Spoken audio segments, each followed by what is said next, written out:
हाँ दीपू, हम दीपू को साइंस पढ़ाते हैं और दीपू से एज ए क्यूरियोसिटी के बेस पे चीज़ें पूछते रहते हैं और कोशिश करते हैं चीज़ों को ज़्यादा वे में उसमें इन्वॉल्व करें। तो अभी हमने एक टॉपिक पढ़ा था इंडेंजर्ड एनिमल, यानी कि कहीं ना कहीं फॉरेस्ट लाइफ को कैसे हमें कंजर्व करना है, कैसे हमें एनिमल्स के प्रति कृतज्ञता रखनी है, कैसे गवर्नमेंट अलग अलग प्रोजेक्ट्स लेके आती है, कैसे कैसे बहुत इंटरनेशनल लेवल पे कमिटीज़ बनी हुई हैं to conserve the life of the animals. ठीक है, तो अभी हम वो देखेंगे। अभी हमने एक वर्ड पढ़ा था दीपू, इंडेंजर्ड एनिमल। क्या होता है इंडेंजर्ड एनिमल का मतलब? इंडेंजर्ड एनिमल वो होते हैं मतलब जो कहीं ना एक्सटिंक्ट हाँ, जो कहीं ना कहीं एक्सटिंक्ट होने की कगार पे हैं, यानी कि the animals which is in danger.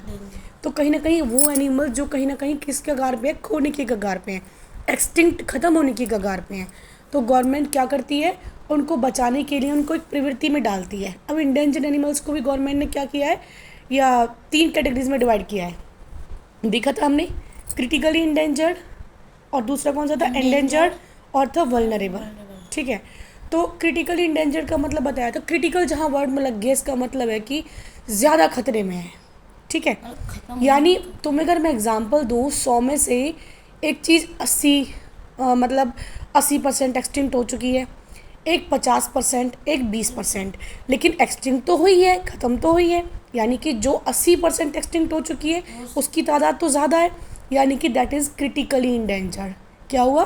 Critically endangered. दूसरा हमारा जो 50% एक्सटिंक्ट हुआ था वो क्या? इंडेंजर्ड। इंडेंजर्ड। और जो 20% यानी एक्सटिंक्ट तो हो रहा है ना, दैट इज़ वल्नरेबल। क्या? वल्नरेबल। तो गवर्नमेंट इन लिस्ट में रखती है एनिमल्स को, जिससे कि उनको हम लोग उनको कंजर्व कर सकें, उनको प्रिजर्व कर सकें। तो गवर्नमेंट, अभी आपने देखा होगा नेशनल पार्क्स होते हैं, जूज होते हैं, और ये सेंचुरीज़ होती हैं, वाइल्ड लाइफ सेंचुरीज़ होती हैं, बहुत सारे फॉरेस्ट रिजर्व्स भी होते हैं। तो कहीं ना कहीं गवर्नमेंट कोशिश करती है कैसे कि चीज़ों को या एनिमल्स को एक ऐसा प्रोटेक्टिव एनवायरनमेंट दिया जाए जहाँ उनको नेचुरल लाइक फीलिंग हो और वो अपने आप की तादाद को बढ़ा सके। अच्छा, तुमने कभी सोचा है कि गवर्नमेंट क्यों बचाती है टाइगर को? सोचा है कभी? क्योंकि हमको उनकी प्रजाति को रखना है, जो आने वाली जनरेशन से उसको देख सकें, पढ़ सकें। अभी एक टाइम ऐसा था 1971 के अराउंड जो टाइम था, 1970s में, नहीं बेटा, थ्री में तो लॉ आई थी। 3 में तो क्या आई थी? लॉ आई थी, जिसकी तुम बात कर रहे हो, that is project tiger, that is 1973। हाँ, आप उसको गलत समझ रहे हो। 1970s का जो टाइम था, या 90s का जो टाइम था, 80s का जो 18 का जो टाइम था, उस टाइम में क्या था, एनिमल्स की हंटिंग बहुत होती थी, शिकार बहुत होते थे। पुराने राजाओं का सुना होगा कि भाई उन्होंने शिकार किया है, एनिमल्स को मार दिया है, किल कर दिया है। तो कहीं ना कहीं जो टाइगर थे या जो और अन्य जीव थे, वो क्या होना स्टार्ट हो गए थे, एक्सटिंक्ट होना स्टार्ट हो गए थे, ख़त्म होना स्टार्ट हो गए थे। तो गवर्नमेंट ने देखा भाई ऐसे तो बहुत बुरी हालत हो जाएगी, हमें कहीं ना कहीं क्या लाना पड़ेगा, एक कानून लाना पड़ेगा उसके लिए, जो चीज़ों को क्या कर सके, बचा सके। तो 1973 में उस टाइम पे इंदिरा गांधी गवर्नमेंट थी। कौन थी? इंदिरा गांधी गवर्नमेंट। तो वो लेके आई थी प्रोजेक्ट टाइगर। ठीक है, अभी हमने ये चीज़ देखी थी। उसके बाद जो बहुत सारी इंटरनेशनल ट्रीटीज़ हैं, लाइक साइट्स नाम का एक ट्रीटी है। साइट्स में क्या होता है, the convention on international trade in endangered species of wild फोना एंड फ्लोरा। आपने ये 2 वर्ड बार बार पढ़ोगे, flora and fauna. Flora use for flowers and fauna use for animals, यानी कि इलीगल हंटिंग ना हो। इलीगल हंटिंग को हम एक और वर्ड बोलते हैं पोचिंग। क्या बोलते हैं? पोचिंग। पोचिंग। कभी भी ये डिफ्रेंसिएशन आ सकता है, what is the difference between hunting and poaching. तो पोचिंग यानी कि इलीगल हंटिंग ना हो, है ना। तो गवर्नमेंट ने उसके लिए क्या किया, वर्क किया कि उस चीज़ को क्या किया जा सके, स्टॉप किया जा सके। इवन नेशनल लेवल पे नहीं, इंटरनेशनल लेवल पे क्या होती है, ट्रीटीज़ होती हैं। ट्रीटीज़ का मतलब होता है लोग बैठ के बात करते हैं, कन्वेंशंस होती हैं, समझौते होते हैं कि हमको कैसे ट्रेड को क्या करना है, रोकना है, इलीगल हंटिंग को रोकना है। आपको पता है एनिमल्स की स्किन का, एनिमल्स के टीथ का, हाँ हाँ, उनकी अलग अलग बॉडी पार्ट्स का यूज़ होता है कॉस्मेटिक्स इंडस्ट्रीज़ में, बैग्स में, ठीक है, और जूतों के लिए, या जैसे एलिफेंट टस्क जो होते हैं उसका यूज़ होता है टॉयज़ के लिए। यानी कहीं ना कहीं हम अपने मतलब के एनिमल्स को क्या कर देते हैं, किल कर देते हैं। ठीक है, अब तुम यहाँ से चलो, ये चीज़ बुक में नहीं है, ये चीज़ बुक में नहीं है। अब तुम थोड़ा सा चीज़ों को जोड़ते हैं। हिंदू धर्म के बारे में सुना है? हिंदू धर्म में बहुत चीज़ों को, एनिमल्स को जोड़ते हैं नेचर के साथ। जिस भी इंसान ने एनिमल्स को जोड़ा है नेचर के साथ, कहीं ना कहीं उसकी कोशिश रही होगी कि प्रकृति को या नेचर को धन्यवाद करना कि एनिमल्स किस तरीके से हमारी हेल्प करते हैं, और एनिमल्स को प्रोटेक्ट करने के लिए। वो बहुत बुद्धिमान कोई आदमी रहा होगा। जैसे भाई एलिफेंट को सिंबल बनाया कहीं ना कहीं गणेश जी का, चूहा को सिंबल बनाया गणेश जी का, और नंदी या बैल को बनाया शिव का, है ना। शिव को तो इवन पशुपतिनाथ भी बोलते हैं। यानी हमारा जो कल्चर है या हमारा जो एक संस्कृति है, कहीं ना कहीं वो एनिमल्स के प्रति थोड़ा सा एक अच्छा हृदय रखती है, कहीं ना कहीं एनिमल्स को प्रोटेक्ट करने की कोशिश करती है।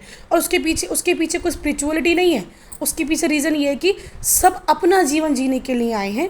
हमारा कोई राइट नहीं बनता है कि हम किसी एनिमल की लाइफ को छीन लें, है ना। वो अपने लिए जीवन जीने के लिए आए हैं। तो कल्चर भी हमारा कहीं ना कहीं एक पशुओं के प्रति एक उदारता का भाव रखता है ना। तो गवर्नमेंट क्या करती है, अलग अलग चीज़ें लेके आती है, अलग अलग लॉज लेके आती है टू प्रोटेक्ट द एनिमल्स। बात समझ रहे हो? तो अभी देखा, तुमने पढ़ा था ना, मैंने तुम्हें शायद बताया था एक बार, नेशनल पार्क्स के बारे में बताया था, है ना। जिम कॉर्बेट नेशनल पार्क, और कौन सा था?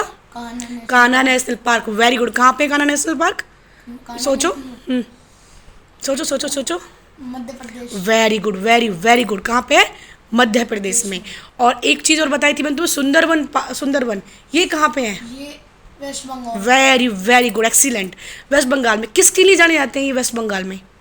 ये भी तुम्हें बताया था। Largest delta estuaries in the deltas, या डेल्टाज का मतलब होता है कि ऐसा भाग जहाँ समुद्र भी और हल्का सा ज़मीनी दलदली एरिया सा ज़मीन भी वहाँ पे है। तो सुंदरबंस उसके लिए जाने जाते हैं। इवन वन हॉर्न राइनोज भी होते हैं एक जगह पे, असम का ही वो एक पार्क है, ठीक है। तो ये चीज़ों को क्या करना है बेटा? Kaziranga national Park. Very good. I was expecting you कि तुम इसका आंसर दो, एंड वेरी गुड, तुमने आंसर दिया इसका। तो तुमने पोचिंग एंड हंटिंग में डिफ्रेंसिएशन समझा, ये सब तुमने पढ़ लिया, ये अच्छी बात है। और एनिमल्स के बारे में समझा। तो एनिमल्स को कभी भी हार्म नहीं करना है। हाँ, ये चीज़। अब देखो, तुम स्पिरिचुअलिटी को और एजुकेशन को जोड़ो एक दूसरे के साथ, ठीक है।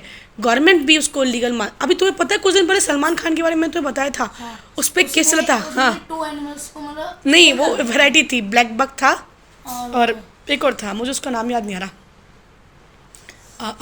वो हिरन की वैरायटी थी, है ना। मतलब दोनों मतलब हाँ, हिरन हाँ, की हाँ। वैरायटी थी बस। तो उसने किल किया था, उस पर इस पर एक्ट लगी थी, लॉ लगी थी कि भाई, राजस्थान में। हाँ हाँ, वेरी गुड, राजस्थान में, ठीक है। और काला तीतर कुछ करके था ना, काला तीतर नहीं था, ब्लैक बक था, और एक मुझे याद नहीं आ रहा उसका नाम, ठीक है। चलो जो भी है, उसके बाद यानी कहीं ना कहीं दिखा रहा है कि भैया चाहे तुम कोई भी हो, law is equal for everyone, कानून सबके लिए बराबर है। और देखो, कोई भी चीज़ प्रोटेक्ट भी तब होगी जब गवर्नमेंट उसके लिए कानून लेके आएगी, वरना तो तुम छोड़ दो रूल्स को। अब आपने एक चैप्टर पढ़ा था आदिवासी वाला, पढ़ा था? आदिवासी वाले चैप्टर में किस तरीके से क्या क्या किया था कि गवर्नमेंट किस तरीके से आदिवासीज को भी रिमूव कर रही थी। अब तो मैंने एक वर्ड बताया था दीपू आदिवासीज के लिए, ये दूसरा चैप्टर है, उसके अलग था। नहीं नहीं बेटा, आदिवासी के लिए एक वर्ड बताया, सिम्बायोटिक रिलेशनशिप। सिम्बायोटिक रिलेशनशिप का मतलब होता है कि दोनों में म्यूचुअल कॉपरेशन होता है, म्यूचुअल अंडरस्टैंडिंग होती है। मतलब यानी कि आदिवासी भी प्रोटेक्ट करते हैं प्लांट्स को, और प्लांट्स भी यानी फॉरेस्ट भी आदिवासियों को क्या करता है? प्रोटेक्ट करता है। वो अपनी लाइफ में कोई भी ऐसी चीज़ यूज़ नहीं करती जो प्रकृति को हार्म करे। कहीं ना कहीं वो सिंक्रोनाइज्ड होते हैं, लिंक होते हैं किसके साथ? प्रकृति के साथ। So that is the main thing कि आदिवासी जो होते हैं, कई जगह तो गवर्नमेंट उनको इंटरप्ट भी नहीं करती है, उनको एज इट रखा हुआ है। मोस्टली अंडमान एंड निकोबार में जो आदिवासीज़ हैं वो तुमको मिलेंगे कि वो नॉर्मली अपना जीवन ऐसे ही जीते आ रहे हैं जैसे जीते थे। हम उनको देख सकते हैं, बट उनके एरिया में जाना अलाउड नहीं है, ठीक है। लेकिन कई जगह ऐसा भी हुआ है। अब तुमने एक वर्ड पढ़ा होगा शेड्यूल्ड ट्राइब्स के बारे में, बताया था ना मैंने। ये वो लोग हैं, ये वो जनजाति हैं जिनको क्या किया गवर्नमेंट ने? डिस्प्लेस कर दिया, हटा दिया है फॉरेस्ट से, क्योंकि अब फॉरेस्ट, हाँ फॉरेस्ट चाहिए, गवर्नमेंट को भी चाहिए फॉरेस्ट भाई। फॉरेस्ट के लिए आप जो बनाएंगे, हाँ, वेरी गुड। अब पॉपुलेशन बढ़ रही है, हमारी जो कंजप्शन है वो भी बढ़ रही जनसंख्या बढ़ है। रही है। बिल्कुल बिल्कुल, तो उसके लिए गवर्नमेंट क्या करेगी, कट डाउन करना स्टार्ट करेगी फॉरेस्ट को, क्योंकि हम कंज्यूम कर रहे हैं forest को उनको। मतलब वो तो अब कंज्यूम करने के लिए हमको क्या करना पड़ेगा, we have to displace the Adivasis. अब डिस्प्लेस करेंगे तो वो हम बोलेंगे भाई हम पे तो कोई स्किल्स भी नहीं है, हमको कोई ना कहीं एहतियात दो, कहीं ना कहीं हमको छूट दो। तो गवर्नमेंट उनके लिए शेड्यूल ट्राइब्स एक्ट लेके आती है कि ठीक है तुम्हारे इतनी कम मार्क्स में भी you can get selected in the exams, उनको कुछ रियायत दी जाती है। मतलब बात जो समझे? schools बना दिए। हाँ, स्कूल्स भी होते हैं, स्कूल्स में भी और जो जॉब्स में भी उन्हें मतलब कहीं ना कहीं अपॉर्चुनिटी प्रोवाइड होती है। तो दैट इज शेड्यूल ट्राइब्स। अब मैंने इसका क्राइटेरिया बताया था, हर कोई शेड्यूल ट्राइब बन जाएगा तो गवर्नमेंट रजिस्ट्रेशन कराती है प्रॉपर, मतलब एक प्रोसेस अलग होता है। प्रोसेस हाँ कि भाई तुम शेड्यूल ट्राइब्स में तब आओगे, first of all you have to follow the formalities and the documentation work, then you will be recognize as schedule tribe, है ना। तो ये चीज़ है। अब बात समझ में आई? समझ में आया? क्लियर? कोई डाउट तो नहीं है? क्लियर? ठीक है।